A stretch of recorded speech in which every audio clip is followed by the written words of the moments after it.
咁佢近排已經成功突破咗。咁所以其實咧就我覺得後續咧即係今年啦，2026年啦。我覺得係會比較睇好，就係 A 股係可以追翻少少落後嘅，即係譬如相對於美股嚟講，因為都落後咗好多年。咁但係今年嚟講咧，其實可能都有機會有一個轉機，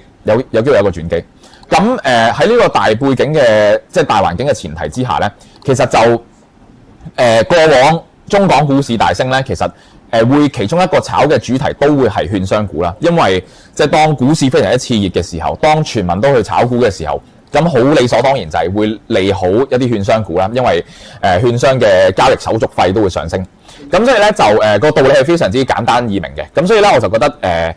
呢一個板塊係會值得去關注下嘅一個板塊啦，喺今年嚟講。咁而如果以港股即係嘅券商有啲咩選擇咧，咁啊其實就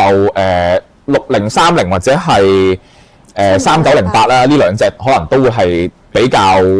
覺得好啲，即係中金同埋中信證券咧。